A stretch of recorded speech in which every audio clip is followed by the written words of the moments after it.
Salibonani bathandekayo ezindaweni zonke, siyathokoza ukuhlangana njalo kulesi sifundo sesibili kuyona le ikota yesithathu. Sifunda indaba ezimnandi ngentando kaThixo. Olamukelayo umfundisi uKhonzile Khumalo, ngilabafowethu lapha, ngizabanika leli thuba ukubana baziveze balamukele andubana singene ngokujulileyo kulesi sifundo. Siyalibingelela sihlobo esithandekayo balaleli lababukeli endaweni elikhona. Silamukela isifundo sona lesi okhulumayo ngubongani Nkosi Dube. Salibonani bathandekayo ngegama leNkosi yethu Jesu. Mina nguMrs Siboneni Mhla. Salibonani babukeli labalaleli, lo okhulumayo nguBrighton Sibanda, asicimezeni sikhuleke nini. Babothandekayo khona ekhaya ezulwini, sithanda ukubonga elinye ithuba lokuba sivule imibhalo yakho esikukhulekelayo lesi sikhathi ubana utitshala omkhulu Moya Engcwele aze azositolikela indaba zasezulwini. ngoJesu siyakhuleka, amen. Amen. Siyabonga Sibanda umthandazo, siyabonga bafowethu, siyamukelana nje kusifundo lesi. Isifundo esilesihloko esithi sona udaba lwesiphambano. Udaba lwesiphambano. Isifundo sethu yiso esilaso namhlanje, isifundo sesibili. Ngithemba ke siza kuba lethuba elihle sifunda lesi sifundo mayelana ngani ngesiphambano. Ake sikhangeleni ke indinyana yokwaziwa ngekhanda esiyithola ku 1 Corinthians chapter 1 verse 18 nxa singena ngokujula kulesi sifundo. Ithi ngoba ilizwi lesiphambano liyibuthutha kulabo ababhubhayo, kodwa kithi abasindisiwayo lingamandla kaNkulunkulu. Siyabonga ilizwi lesiphambano. Yeah. Ilizwi lesiphambano liyibuthutha kwabanjani? Kwababhubhayo. Kodwa kithi abasindiswayo lingamandla kabani? kaNkulunkulu. Ivese eqhakathekileyo kakhulu leyo. Angazi ukuthi ekuyifundeni kwethu sizwisisani lapha nxa umpostoli Paul ebhalela abaseKorinte ngayo nale indlela ilizwi lesiphambano liyibuthutha kwababhubhayo. Maybe mfundisi maybe nxa singakhangela ukhangele vele kusihloko kuhle kwathathelwa khona phana kundinyane okwaziwa ngekhanda. Nxa ukhangela ilizwi lesiphambano, udaba lwesiphambano. Nxa singathi sikhuluma ngodaba lwesiphambano kathi luyini vele lona? Nxa sikhangele udaba lwesiphambano, isiphambano lapha kade sisetshenziswa khona kudala ngale ngesikhathi seRome kwakuyisijeziso lalisetshenziswa nxa sokujeziswa umuntu. So nxa lapha ebhala umpostoli Paul uthi udaba lwesiphambano, so indlela eyayijeziswa ngabantu kwakuyisiphambano. So isiphambano lesana kwakumele siphakanyiswe ukwenzela isoni sibonakala ukuthi lesi isoni esonile sibe sesifa. So ukuphakanyiswa kwesiphambano kwakusitsho khona ukubana ukuphela kwempilo yomuntu. So nxa lapho uPaul ekhuluma esithi udaba lwesiphambano, uthi udaba lwesiphambano lolu kuhlakani luyibuthutha kulaba ababhubhayo. Ebese sithi luyikuhlakanipha kulaba abanjani?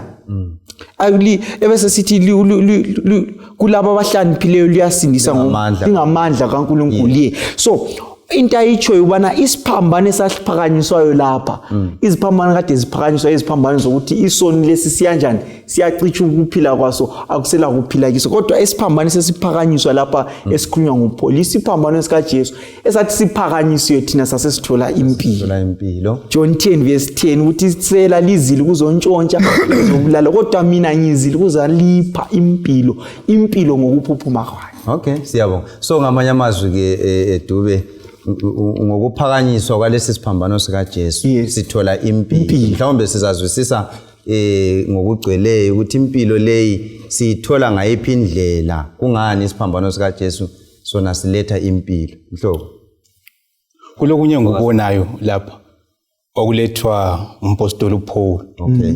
And uthi isiphambano siyibula kwabanye abantu.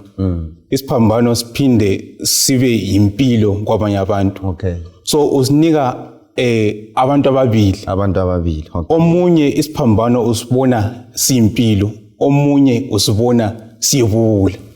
So sinika ama views abantu ababili ukuthi wena lapho umikhona isiphambano usibona ngayiphi indlela. Okay. So it's a challenge to everyone ubana wena lapho umikhona isiphambano siyini kuwe, indlela oyisibona ngaso isiphambano usibona ngayiphi indlela. Okay. Siyabonga. Right, ngifuna ukuthi ngingezele kulokho abafundisi abakutshoyo. Ubula umpostoli Paul evesini leyi uqathanisa abantu ababili njengoba usibande ekutsho. Okay. Exactly ukuthi nxa umuntu ekhangela isiphambano kuye sichone. Uduba uthintile lapha ukuthi anciently isiphambano sasaziwa njenge tool kumbe njenge eyokupanitsha, eyokuzwisa ubuhlungu, yes, eyokujezisa izikliwi. Okay. So uthi kulohlangothi olunjalo abe sesinika olunye uhlangothi oluthi nxa lukhangela isiphambano lubone luzuza impilo.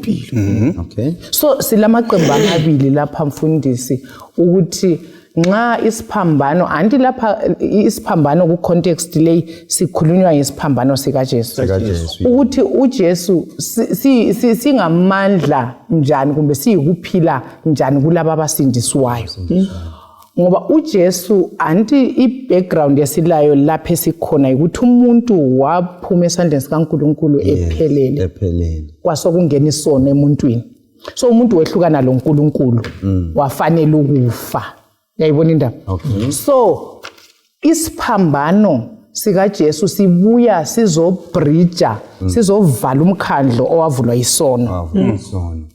uKristu esima engunkulu. Uyayibona incarnation, even uthi uJesu engunkulunkulu embese ubunkulunkulu ngenyama. Kuyaveza ukuthi ngesinye isandla sikaNkulunkulu ubambe uNkulunkulu, ngesandla somuntu ubambe umuntu ofayo. Okay. So isiphambano sibe sesiba yisisenta yokubuyisa lokho kokubili, uNkulunkulu ongcwele lo muntu ofayo.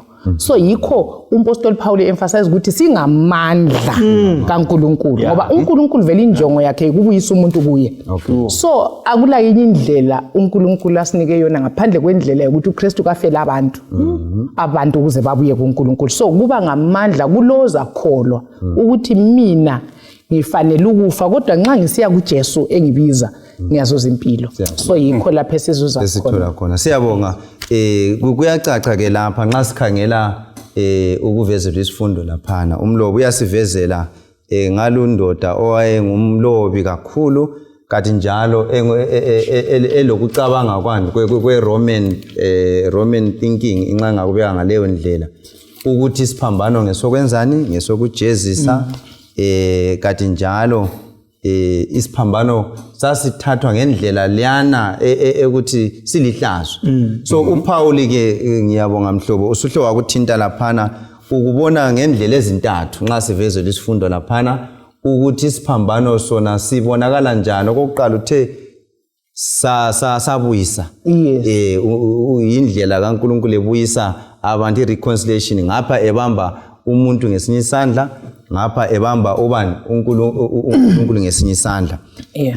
Ngenye indlela nxa ufunda uvesi yona leyana uvesi 18 uPaul yena kuye isiphambano usibone njani okunye singakubona nxa sikhangela lokho okwakuyikho khona ngesikhathi sakhe kuma Corinthians. Sikhumbula abantu ubhalela abaseCorinthians ababele culture ethize le background ethize ama Romans abezizweni ama Greeks angithi ngendlela ababesazi ngayo indaba yesiphambano njengoba sesikuthintile. But nxa yena sebhala uPaul njengoba sikuthola ukuthi singamandla kabani kaNkulunkulu. Okunye sikuthola laphana nxa ungafunda ku Ephesians 2 verse 16 kuyini esikuthola laphana Ephesians 2 verse 16 Colossians 1 verse 20 lo Philippians 2 verse 8 amavesi lawa mhlawumbe nxe singeke siwafunde wonke kuyini esikuthola laphana okunye ngikutholayo mana ngikhulume ngale eku Philippians 2 yes nxa ungayifunda isuka ku verse 5 ikhuluma ngokuthi umqondo wa kuKristu kawube kithi abe sekhuluma ke ngokuthi uKristu wazehlisa yes kakubalanga kwaba into yokuphangwa ukulingana loNkulunkulu kodwa wazidela wazehlisa waze wafukufa kwehlazo okuyikufa kwesiphambano so ngiyakuthi isiphambano as into le iyathathekisa ngoba anti sikhuluma ngebackground ukuthi ubhalela abantu abakwazi kulihlazo yes yes kodwa kwabasindiswayo kuyikuphila okuphakade lapha ke ku Philippians 2 ithi khona isiphambano siyisimboli yokwehla kukaNkulunkulu yes uyazi ngafunde i-quotation andisakwazi ku Plan of Redemption ku Patriarchs and Prophets ithi ukuthi uJesu enguNkulunkulu athatha isimo somuntu even esika Adam engakawe that was great humiliation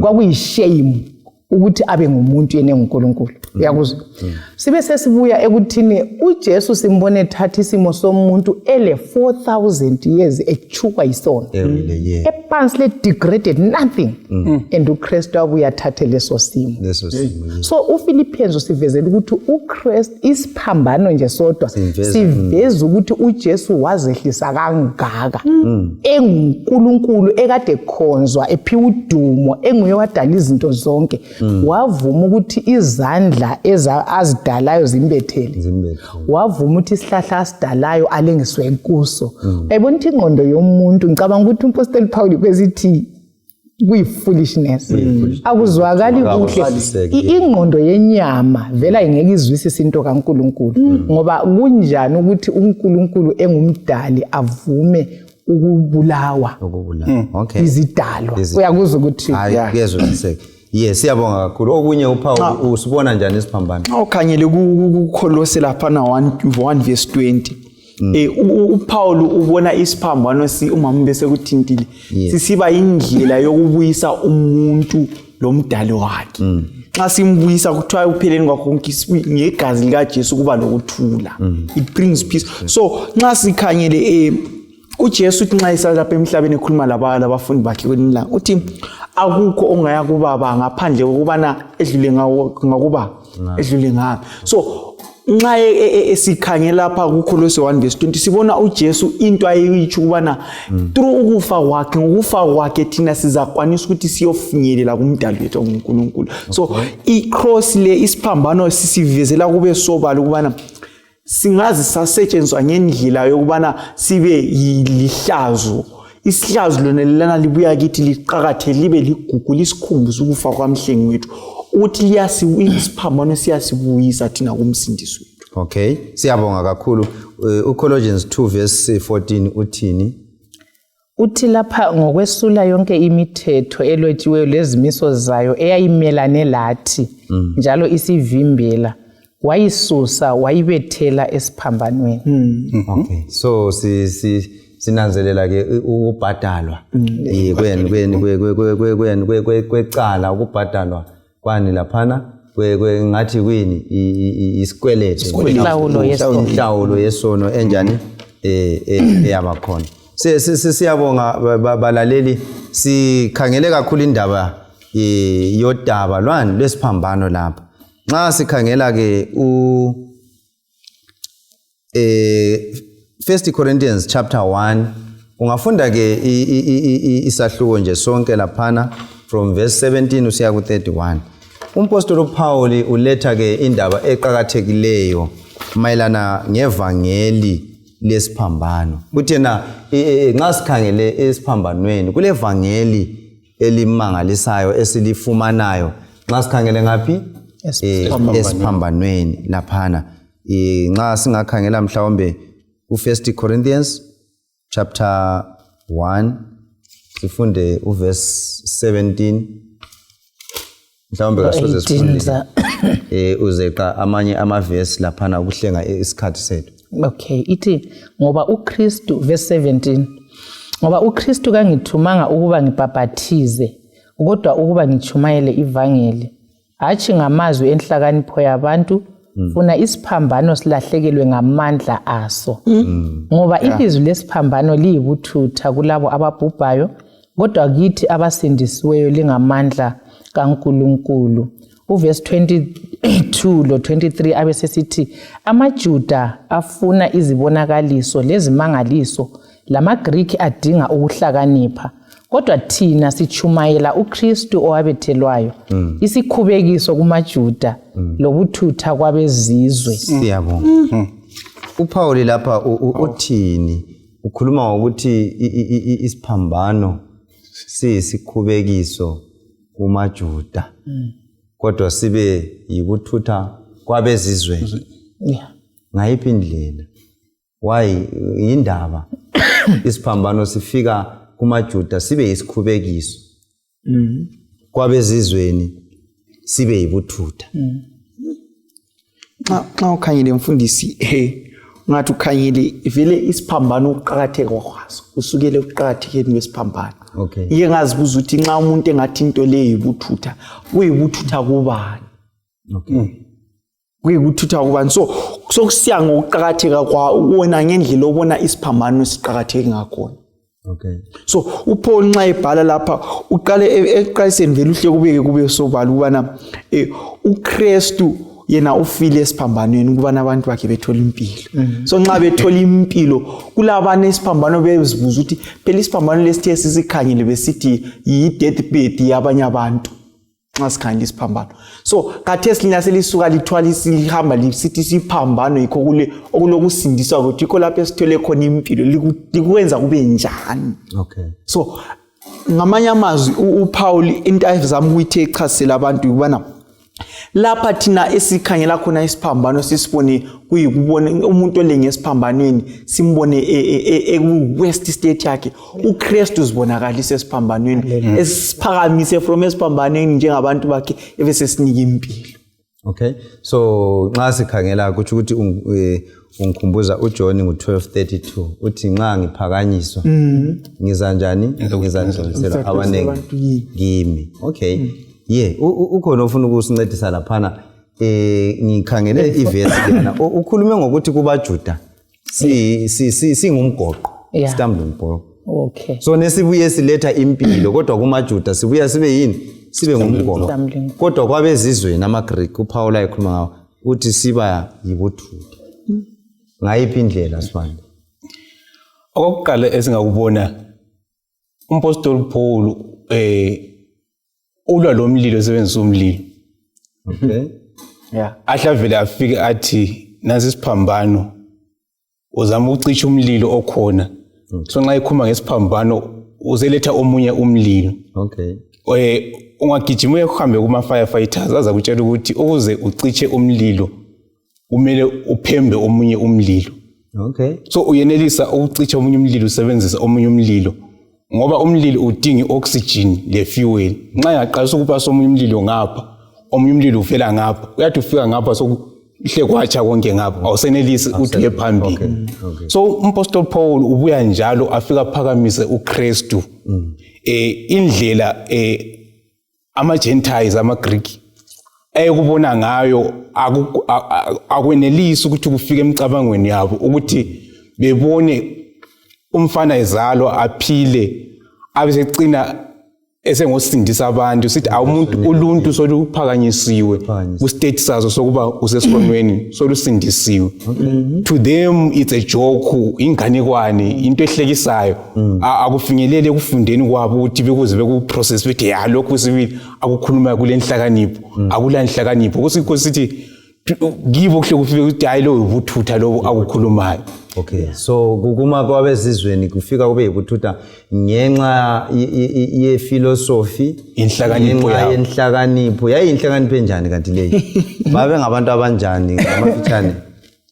singapomba ukuthinta nje imfundiso eyayivamile kakhulu imfundiso ye-stoicism abalandeli bakuthiwa ama-stoics. Okay. So abantu labo bakholela ukuthi yonke into emile siyidiscusse siyixoxe kumele sireason sebenzise imicabango esibili.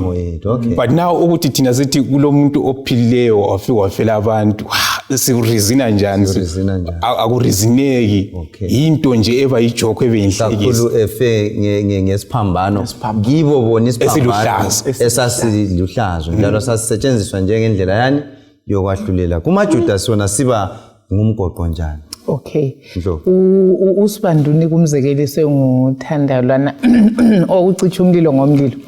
Ngoba umpostoli Paul nxa ezokhuluma lamaJuda afika akhulume ngesiphambano. Vele kwakuvusa ulaka kibo kwakuvusa ulaka lenzondo lokwala into yesiphambano.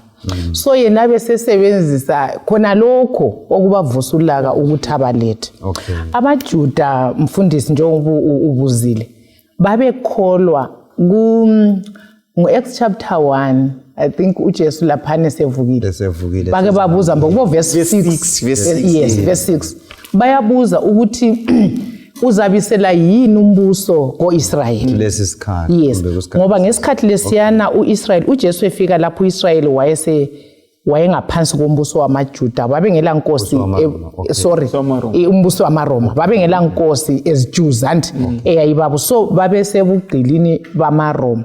So bacabanga ukuthi uJesu ekuzeni kwakhe babekholwa ukuthi kulo Messiah okumelaze but babengazwisisi ukuthi uMessiah uzokwenzani njani. Yayibona indaba bona babecabanga ukuthi uMessiah uzobakhulula ku-physical yoko ukuncindezelwa kwabo lokubuswa kwabo ngochuku ngabaRoma. Yikho babesithi even ama-disciples yikho uJesu even ku-triumphal entry babefuna ukumbeka abe yinkosi. Yayibona so bona babekhangelela umbusi womhlaba ozafika abanika amandla njengo-Israyeli okuphinda babuse bazilawule. So kibo uJesu nxa esefika engumuntu ophansi ozalelwe esitebeleni ophile eNazaretha okulobubi khona njalo ofanga okwehlazo enqunuliwe into yama-criminal kibo vele kuhle bamale bamale. Ngeke ngafunde enye indawo esithi okwenza amaJuda uJesu amale belesiprofethi se-Old Testament ukuthi bakhetha ukuthi bakholwe bathathe imbhalo yonke ekhuluma ukuthi uJesu uzakuza in glory abuye inkazimulo eye-second coming bayifaka ku-first coming. So bona babevele belengqondo yokubona uMessiah obuya ngenkazimulo ozalelwe mhlambe epalace omkhulu owasatshwayo emhlabeni.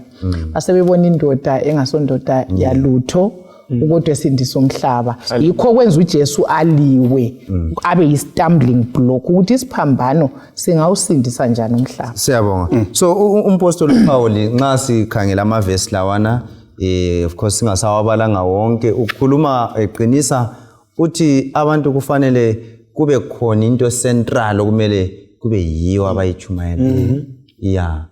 Uthi i-central thing okumele iphakanyiswe okwanise i-wisdom yomhlaba wisdom yabafundileyo kwangani uPaul uyayisola kodwa akayisoli abese sithi hayi oku-central nxa ukhangela ke ku 1 Corinthians 2 verse 2 laphana 1 Corinthians 2 verse 2 uthini 1 Corinthians 2 verse 2 uvesi 2 uthi ngoba ngazimisela ukungazilutho ngiseselani ngaphandle kukaJesu Kristu yena owabethelwayo. uPaul uthi ekuchumayeleni lapha la sekufundiseni nxa waye ezama ukubancedisa abeKorinte uthi hayi into engafisa ukuthi liyazi lami ngibe yazi ngubani bakithi ngoJesu Kristu enjani ebethelwe. Sinanzelela ke ukuthi uPaul uyaveza ukuthi lezi ezinye izinto zisuka zimsithe uJesu. Zisuka zimsithe kungaba imfundo ukhulume ngestoicism kungaba ngama-philosophies kungaba yikuyini uthi khona kuqakathekile ungakhangela uPaul nxa waye address abase-Athens wayekhuluma lezi khwicamfundo wasebenzisa ukufunda konke lokhuyana kodwa ngase khuluma lapha kwabaseCorinthians ukhuluma ukuthi hayi kumele abantu baphakamise ubani uJesu ngendlela eyokuthi ngithi umuntu ophansi uyazwisisa ke khona kwenzakala njani kithi thina kathesi nxa singakufaka kithi yiziphi ezinye izinto sometimes ezi obscure kumbe ezivala kumbe zisithe udaba lwesiphambano ezisuka zi-obscure zisithe njengoba kathesi sikhulume ngamaJuda babe lama preconceived whatever ideas lawana babe bona ngendlela yabo ukuthi uMesiya kumele abe yilokhu kumele azalwe endaweni enje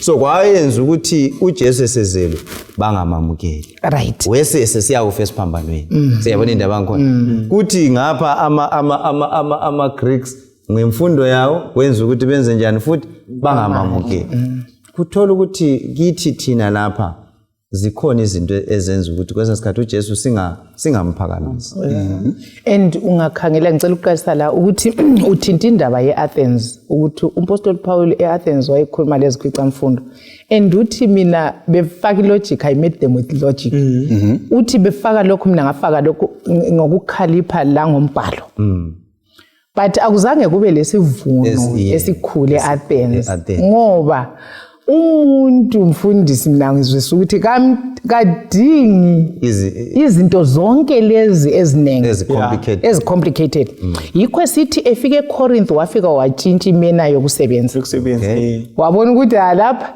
vele abantu abakudingayo kahle kahle nguJesu wonke umuntu mana ngikhulumele ngilethe lokho ukuthi ngizwisisa ukuthi ekungeneni kwesono mfundisi umuntu wonke wasala lesikhala umuntu wonke le omnyobhala uthi i-God shaped vacuum so umuntu wonke udinga uJesu so singaze sikhulume into ezibalekile ukuthi siveze ukuthi sifunde okunganani besibalo okunganani besazo okunganani akumsizi umuntu ofayo umuntu ofayo udinga uJesu kuphela yikho umpostoli Paul esithi uKristu must be the center ngafunde i-quotation kaSpurgeon uCharles uthi isermon into okuthiwa isermon uthi xa kungakhulunywa ngoJesu yena akakubizi vela athi isermon so uthi inkulumo yethu yonke ebiza abantu babizela kuJesu kayisuke ikhuluma ngoJesu kusukusela kusingeniso introduction iqhubeke iziyefika kusiphetho ithi uKristu must be the center why abantu vele into imfundo lokukhalipha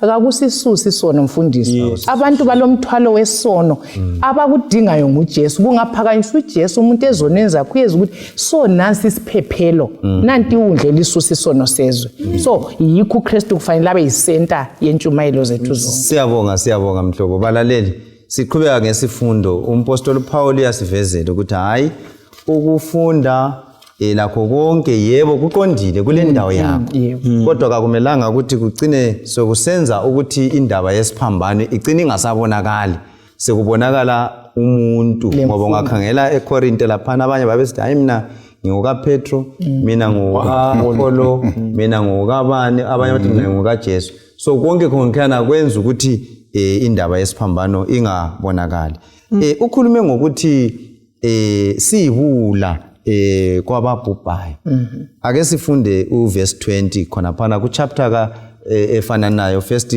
Corinthians chapter 1 verse 20 21 23 25 verse 20 ungaphi umuntu ohlakaniphileyo na singaphi isifundiswa somthetho na singaphi isazi salesi sikhathi na uNkulunkulu kenzanga ukuhlakanipha kwasemhlabeni kwaba yibuthutha na verse 21 ngoba ekuhlakanipheni kukaNkulunkulu umhlaba ngokuhlakanipha kwawo kawumazanga uNkulunkulu wathokoza ngobuthutha balokho okwachunyayelwayo ukuze kusindise abakholwayo verse 23 kodwa thina sichumayela uKristu owabethelwayo isikhubekiso kumaJuda lobuthutha kwabezizwe verse 25 ngoba ubuthutha bukaNkulunkulu buhlakaniphile kulokuhlakanipha komuntu lobuthakathaka bukaNkulunkulu kulamandla omuntu verse 27 uthi kodwa uNkulunkulu wakhetha izinto zasemhlabeni eziyizithutha ukuba ayangise izihlakaniphi uNkulunkulu wakhetha izinto zasemhlabeni ezibuthakathaka ukuba ayangise abalamandla. Uthini umpostoli uPaul lapha ngalamavesi xa ekhangela ngababhubhayo uthi khona kuyibuthutha kwababhubhayo. Mbona ngani sike sakuthinta lapha. Xa ukhangele mfundisi kathi ngiyabuyela into emuthweni lwane ngakhuluma ukuthi kathi kuyibuthutha kubani. Phela nxa umhlaba ukhanyile kathesi yonke into eyenzakala emhlabeni bathi inhlakanipho lokhu kuhle ya baqake izandla bathi nxa usukhanyele ufaka iBhayibheli usebenzisa amalenzi eBhayibheli usubona ukuthi kodwa into leyana iyibuthutha. Okay. Umhlaba yabe ubona unjani uhlakaniphile. So iBhayibheli nxa likhuluma lapha lithi kuyibuthutha lokhu ezithutheni kuyibuthutha. Okay. Ezithutheni kuyibuthutha kuthiwa ezithutheni futhi kulida to ukuthi umuntu eziye ukufa. Nxa sikhanyele iBhayibheli lona khona ngokwalo ngendlela elibhalwe ngayo lisiyabhala ngendaba yesiphambano. Isiphambano njengoba sichazile ukuthi vele babesikhanyelela phansi kwangakhanyelela kuyinto enhle kuyinto yohlazo. Kodwa nxa sikhanyele isiphambano the way uJesu afa ngakhona Ellen ku Desire of Ages uthi yena nxa akuyadingeka emuntwini ngamunye ukubana at least ngosuku ekwanisa ukubana ebe le 1 hour contemplating on the sins, especially the last sins of uJesu esesife emthini waseCalvary. Uzathola khona ukubana impilo lana esithi kuyibuthuthu kulandela uJesu kuyikuhlakanipha. Ngoba sifelayo wasinika impilo esiphambanweni sathola impilo. Lapho esiphambanweni kwawuphelela khona impilo thina sathola sathola impilo. So kwabanye kungakhanya kuyibuthutha kodwa kithi kunjani kuyikuhlakanipha. Lapho the eqalisa uverse 20 ubuzula ukuthi singaphi ungaphi ohlakaniphileyo. Ungaphi ohlakaniphileyo uhlakaniphe ngaphi ukuhlakanipha kwethu abantu benyama uthiwa kamlimi ubuthutha bukamlimi ukuhlakanipha kwethu thina abantu benyama. So can you imagine into enjalo ubusukhanyela ukuthi for sure indaba yesiphambano ibuthutha abantwini ababhubhayo. Siyabonga Usman ufuna ukusincedisa njalo lapha. Ngezela khona kokhunyo ngoDube. Nxa usikhangela isiphambano ngokwaso singathi thina siyi-shorthand ubhala ngamafitshane angisake sizwe ukuthi umuntu maybe igama lakhe nguHlebile ethi ayisiza umuntu nguhle so uhle i-shorthand kaHlebile.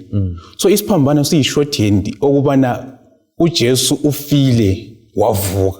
So isiletha nxa sisikhangele siletha imessage okubana uJesu ufile wavuka.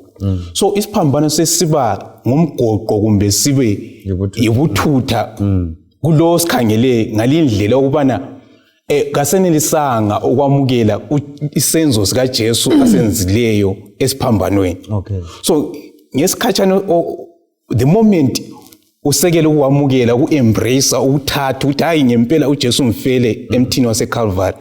Sokusiba ngumgoqo kumbe kube ubuthutha kuwe usuzibophela wena sokusiba ububhubhu uthi wena usuzibophela ngokwakho usukuyalile lokho kwenziwa nguJesu esiphambanweni. Siyabonga.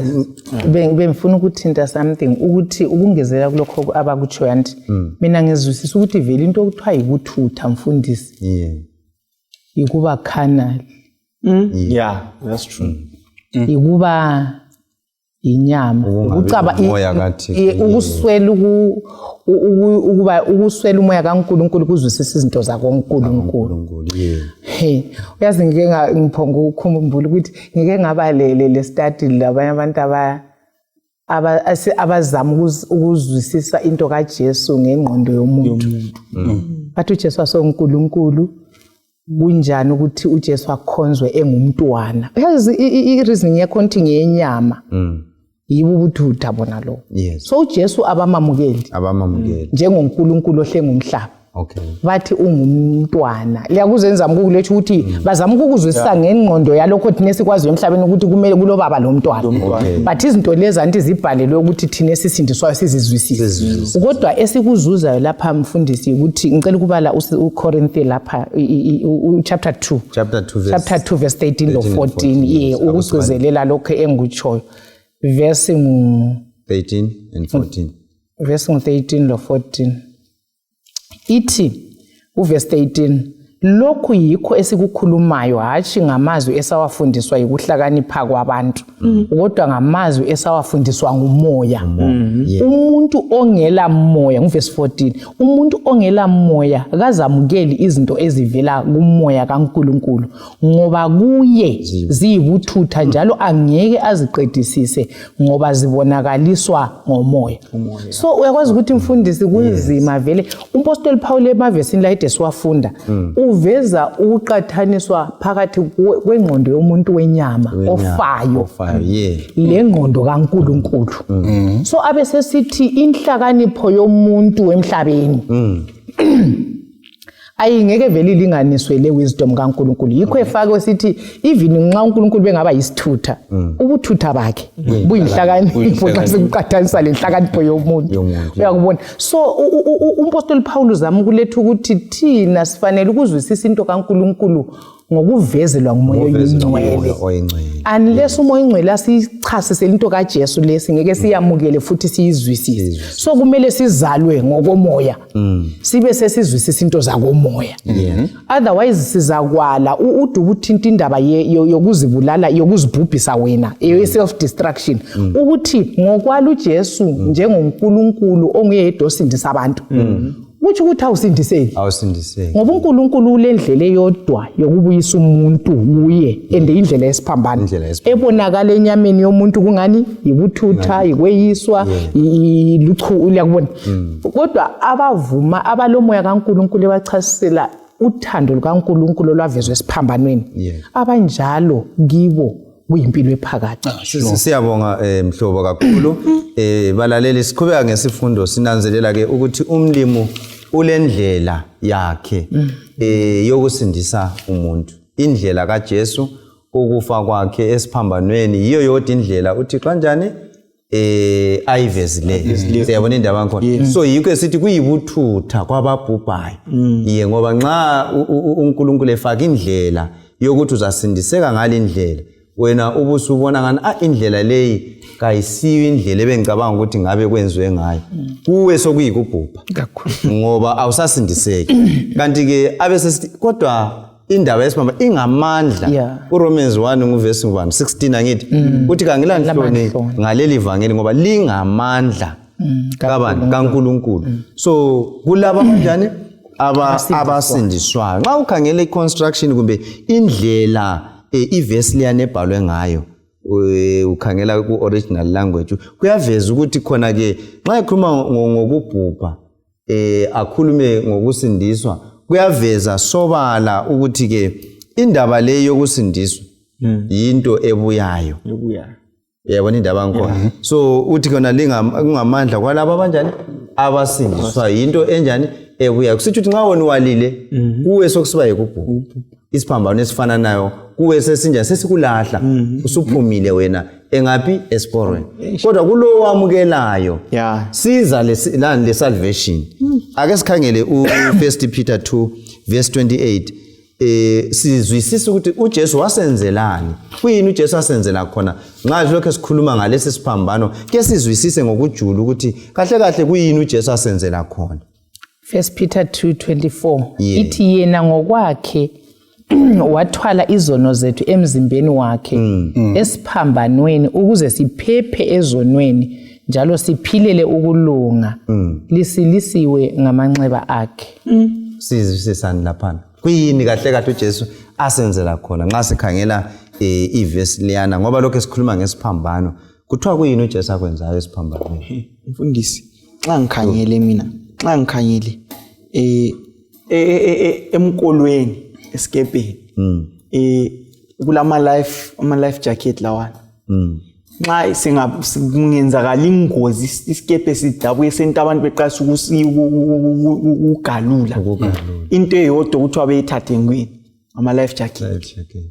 Ngoba iyaza bakhipha bendenda phezulu ngapha emanzini. So nxa ngikhangele khonokho ngikhangele indaba yesiphambano kuthiwa thina sabamba isiphambano sisigagadlele thina sizasindiswa ngoba isiphambano silamandla zasindiswa. So nxa ngikukhangele lapha umpostoli Paul intazama ukuthi eyichasela abantu baseKorinte ukubana isiphambano ku-Colossians 1:20 sile ndaba eyi-1 esisibisayo sithi isiphambano sibisa ukubuyisana between umuntu lo mdali wakhe. Alright. Siyabonga. Xa sesibuyisile umuntu lo mdali wakhe sibisa kube lokuthula between umuntu lo mdali wakhe. Then akupheleli khonapha esiphambanweni sona lesi kwale nguJesu ngegazi lakhe thina sanjani sasindiswa. Siyabonga. Yikho phela kuRomans kule inye ngifuna ukuthi ithinte esihlingezelela kulokho okutshiwo nguDubi. kuRomans 6:23 uthi ngoba inhlawulo yesono yikufa.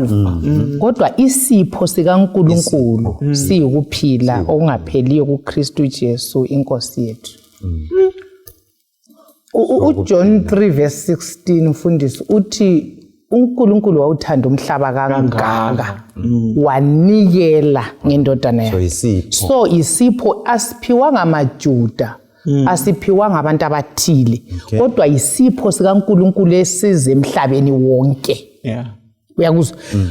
So thina umuntu ngamunye ulokukhetha. Ngingakunika ifoni yami ngoqhubele ngithi mfundisi nasi ifoni anti kukuwe ukuthi uwamukele kumbe wale. So uJesu uphiwe umhlaba wonke. Yikho esithi wathwala izono zethu thina esasifile. Thina kwakuvalela ukuthi sife uJesu wafa endaweni yethu ukuze thina esasisifa siphile endaweni yakhe. So impilo kaJesu ungani kuya exchangewa la. uJesu uthatha ukufa kwethu thina sithatha ukuphila kwakhe. So yikho uJesu asenzele khona. Umhlaba ngabe uNkulunkulu uyasincedisa sizwisise into le ngendlela ngengqondo kamoya oyingcwele. Asichasisele ngoba vela kula solution mfundisi. Akula solutions ngaze sidinga imali sizama ukuthi kuke kwaba le mfundiso ebakhona ngedark ages yokuthi kumele umuntu azihlukuluze abe njani kuzamukeleke kuNkulunkulu. Nansi indlela yiyodwa uJesu wathi isitshelo wathi kakhoza kubaba ngaphandle kwami. Wayesitsho khona ukuthi thina samukela ukuthi yithe besifanele ukufa kodwa uJesu wasifela samukela lolo thando. Nxa silwamukela kithi kungamandla okusindiswa. Akungikhangelele uMahebheru 9:22. So indaba yokufa kukaJesu le yayizwisiseka kuhle yini nxa siqhubekela phambili yayizwisiseka kuhle yini sike sakuthinta. uJesu uza uMesaya okhangelelweyo ukuthi azohlenga babekwazi ngoba kwakutshunyayelwe kubo Isaiah ngale ukuthi intombi emsula izathatha isusu konke lokhana kwakutshunyayelwe. But uJesu nxa esefika lapha simthola sebethelwa. Yikho yini ababekuzwisisa, yikho yini ababekukhangelele. Maybe siza kukhangela uMahebheru 9:22 uthini lapho? Ithi ngempela umthetho uphose ufune ukuba izinto zonke zihlanjululwe ngegazi. Njalo kungekho kuchithwa kwegazi akukho ukuthethelelwa.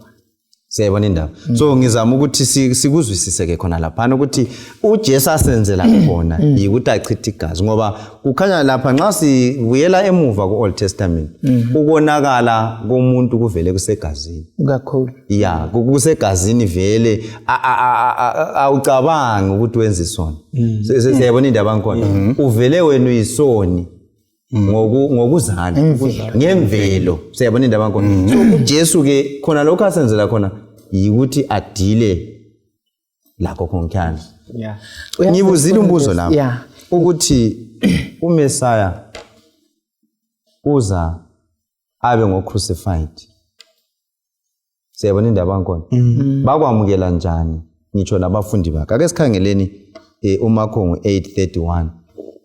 Bakwamukela njani nxa indaba kaMesaya esiba ngobethelwayo sesizwile ngamaJuda sesizwile ngabezizweni imfundo yabo yabavimbela ukuthi babone indaba yesiphambano. Kubafundi bakhe uJesu ayehamba labo bakuzwisisa njani? Akusikhangelele uMakhongo 8:31-32. Ithi waqalisa ukubafundisa ngokuthi indodana yomuntu imele ihlupheke kakhulu, yaliwe ngabadala bebandla, abapristi abakhulu labafundisi bomthetho, njalo lokuthi kumele ibulawe, ukuthi emva kwensuku ezintathu ivuke. Wakukhuluma kamhlophe lokho uPetro wamdonsela eceleni waqalisa ukumkhuza. Kodwa angithi sifundile ngalo ukuthi yindlela kaNkulunkulu yokuthi azobahlenga. Kubafundi lapha sesithola ngitsho labafundi abaseduze bayamkhuza ukuthi hayi Jesu indaba leyo ukuthi wena uza kuye eJerusalem uye kwaliwa ngabadala bebandla uze ubethelwe ufe ngensuku eziyisithupha uvuke. uPetro wamdonsela eceleni wathi hayi into yakho leyi ngoba iBhayibheli wamkhuza. Uyakwazi ukuthi mina mfundisi ngimangala ukuthi into lembone ngani yakumpikiswano vele phakathi kukaSathane lo Kristu. Why? Mina ngicabanga ukuthi kati nxa vele amaJuda ayesenza imhlatshelo. Anti iOld Testament igcwele ngemhlatshelo yokuchitha igazi. Sasesifunda ukuthi leliyana gazi vele lalikhomba igazi likaJesu ozazokufa phela. Phela uKristu vele kabuya ngalapho ukuzokwenza olunye ulutho. uKristu wachi izulu to die. Ewayejonga ukuzokufa. So nxa sekuchasisela ivini abafundi babengakuzwisisa. Uyakhumbula ngenye ide uJohane lobhuti wakhe besithi ubacela ukuthi uJesu nxa esebekiwe njengenkosi omyahlale ngapho omyahlale ngapho. So labo angikwazi ukuthi ngicabanga ukuthi uSathane waye etsithi ingqondo zabo kumission kaJesu. Ngoba bona babelokhe befisa ukuthi ngabe uJesu uyabekwa njengenkosi emhlabeni. Basebezuza labo ukuzuza izikhundla. But uJesu ivine sebachasela ukuthi hayi kumele ngife ngihlutshwe ngife ngivuke. Kibo vela akungeni bese mbona ichallenge mfundisi ukuthi hey lathi kule into ukukhangaki vele ivesi lokhu uyifunda ngenxa ukuthi uyifunde maybe lokunye velo lakho kumbe ukukhangeleleyo vela uyizi ukuthi ayitsho khonokho.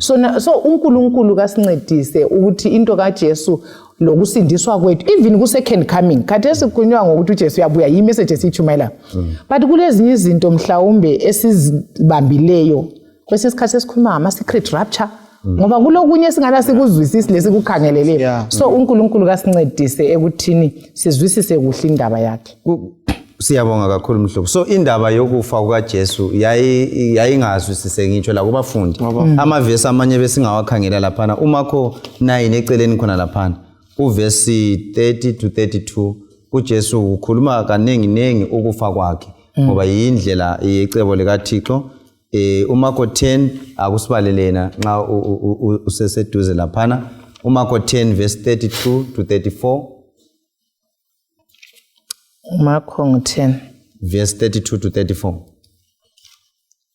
Ithi lapha besendleleni besiya eJerusalem. uJesu ekhokhela abafundi bedidekile.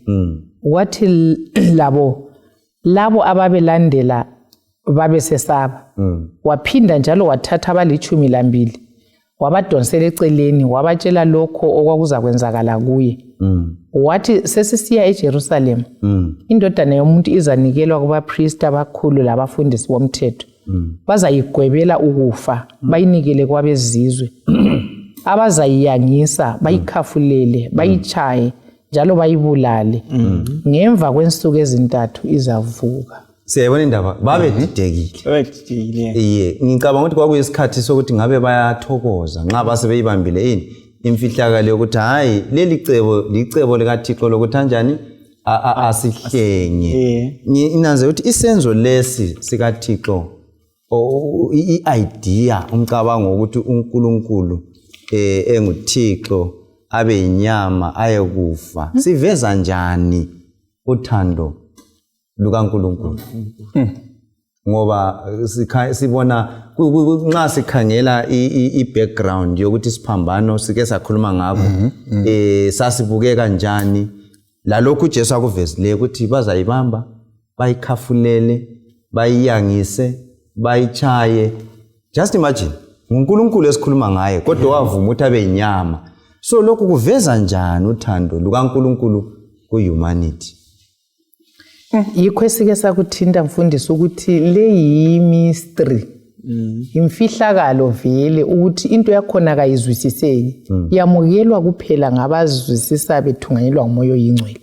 uthando lukaNkulunkulu isiphambano siyinkazimulo kaNkulunkulu kulapho kuvezwa khona isimilo sikaNkulunkulu isiphambano simemeza into eyodwa emhlabeni wonke ukuthi uNkulunkulu luthando kuphela siyabonga omunye umpikitshe singawubona uMesiya olengayo esiphambanweni sikhayile ibackground okwayibalisa ngesiphambano iveza indlela uNkulunkulu angahamba ngayo ukuze asindise umuntu so nxa eminye imihlaba ikhanyele the whole universe ukhanyele kuba sobala ukuthi ngempela uNkulunkulu ngophakathi kwakhe sibili he is willing to go far ukuze asindise umuntu so kuchallenge usathane amangakhe athi khona uNkulunkulu kalandaba labantu wayedala umhlaba lo uyazihambela unjalo umlimi kalandaba so isiphambano si andua amanga kaSathane ukuthi uNkulunkulu lochuku uNkulunkulu lenzondo uNkulunkulu utough is a tyrant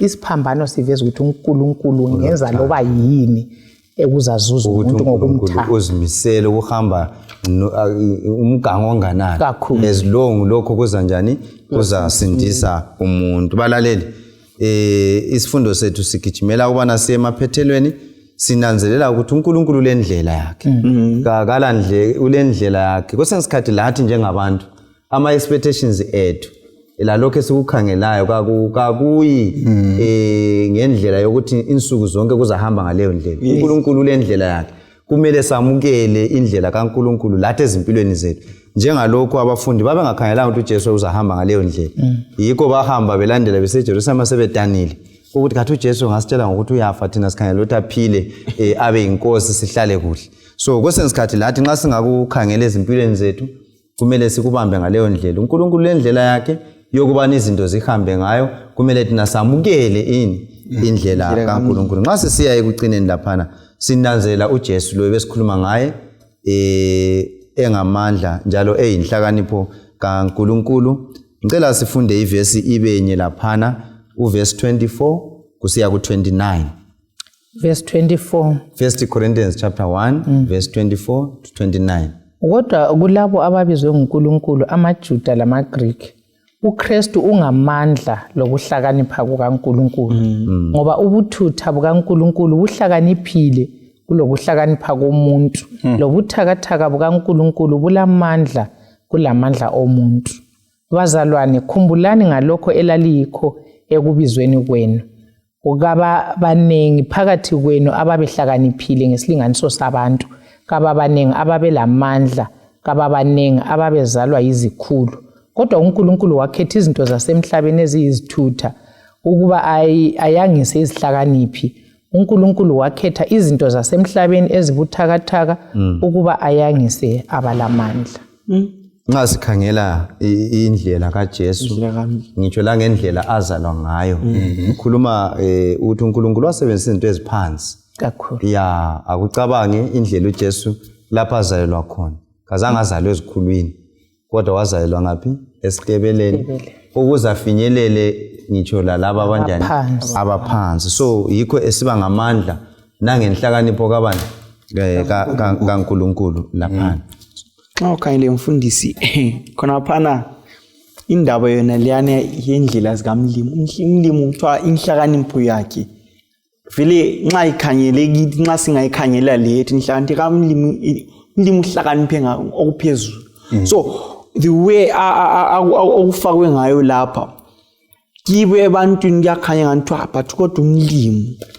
ibuthutha lokho akwenzayo kodwa kuye kuhlakanipha ngoba esenzela umuntu nxa ungakhangela ikakhulu lapha ngendlela okuchasiswa ngakhona kubo verse from verse 24 to verse 25 umlimi uzama ukuthi echasisela abantu ukuthi konke lokhu abantu bebekubona kungafanelanga kodwa mina ngifuna ukwenza kufanele usindiswa komuntu kodwa kungathiwa kodwa wena wakwanisa ukuthi udala izwi lomhlaba ungasayenza oright abanye abantu umlimi uzama usitshengisa ukuthi hayi yena indlela zakhe lezethu zinjani zehlukene bese mbiye ebantwini umlimi ulendlela zakhe, indlela zakhe nxa sizikhanyile njengabantu, kambe do we see ubana izindlela zikamlimi zi-beyond indlela zethu yini, kumbe sifuna ukuthi sitwist umlimi simfake lapho kule ndlela zethu khona, sibe sesimtwist umlimi sithi mlimi inazi indlela zethu. Ungakhali even uJohn the Baptist ayenza ngayo, wathumela abafundi bakhe uJesu phela amanye emtshela ukuthi nisentolongweni efuna ukukhulula, kodwa umlimi wamekela waze wakufa ngaphi entolongweni. Enguzwayo lapho okunye ungezelela ukuthi amandla lenhlakanipho kaNkuluNkulu kuthiwe kunguJesu. Ngasizatho bani mfundisi? Ngoba isizatho ukuthi ngoJesu kuphela uNkulunkulu uyenelisa ukusolvisa into yesono. Ayikho enye indlela ngaphandle kokuthi kuchithwa igazi likaNkulunkulu. Ungayifunda kuhle kuPlan of Redemption ithi kwakungeke kube ingilosi, kwakungeke kuphiwe enye, kwakungele enye indlela umuntu wayengasindiseki ngaphandle kokuthi uNkulunkulu amdalileyo ambhadalele leyo nhlawulo. So yikho kuthiwa uJesu nguye wamandla lenhlakanipho kaNkulunkulu. Siyabonga bafowethu, isifundo sethu sifika emaphethelweni laphana. Balaleli, isifundo sodaba lwesiphambano nguJesu kuphela oyinhlakanipho lamandla kabani kaNkulunkulu ukuthi asindise umhlaba. Bonke abavumayo ngalo uJesu banjani bayasindiseka. Dube awakho ukugcina lo sibanda awakho ukugcina kuyini esinganika abalaleli ngamafitshane ngemva kwalokho uMrs Mhlanga asinika wakha ukugcina xa sisigoqa lesi sifundo sodaba lwesiphambano ngemva kwalokho uzasikhulekela. Mina balaleli ngithanda ukuthi ndichiyele lawo mazwi. Kungumthandazo wami ubana kungabi lento eza kuvimba ubana uthofinyelele esiphambanweni ubusuthola ukuphila. Njalo futhi kungabi lento eza kwenza unubone nganthiwa isiphambano yinto asinto yalutho. Isiphambano yiso indikimba yokuphila kwethu, akube yikho uzasiqinisa mihla lamalanga sigijimise uKristu sothola ukuphila. Amen. Babukeli, inhlakanipho ayipheleli okwazini kuphela. Inhlakanipho kuNkulunkulu according to God, inhlakanipho ukuthi nxa usulolwazi ubusenza lokhu okufundileyo okululwazi lwakho olutholileyo. So inhlakanipho idlula ubulwazi kuphela, kumele uyenze lokhu okusukufundile. Siyabonga. Siyabonga babukeli labalaleli, asambeni kuNkulunkulu, sambeni kuJesu, sambeni esiphambanweni. Izono zethu ziyathethelelwa, siyakhululwa ekufeni. Asamukeleni indlela kaNkulunkulu ayimisileyo eyokusisindisa, sizasindiseka. Asicimezeni sibeni lomthandazo. Baba wethu oyingcwele othandekayo khona ekhaya ezulwini, siyabonga ngesiphambano, sibonga icebo lokuthi uJesu abuye azosophula ekufeni. Siyabonga ukusinika isigift emangalisayo enkulu kulazo zonke. Sicela usinike ukukholwa lokuzwisisa izinto zakomoya ukuze samukele uJesu empilweni zethu. Sicela ukuguqula impilo zethu ngalawo mandla awesiphambano. Sisize sonke salalela sona lesifundo lathi esisisheyileyo, guqula impilo zethu ngoJesu, sifanele umbuso zayo masinyane. ngoJesu siyabonga. Amen. Amen.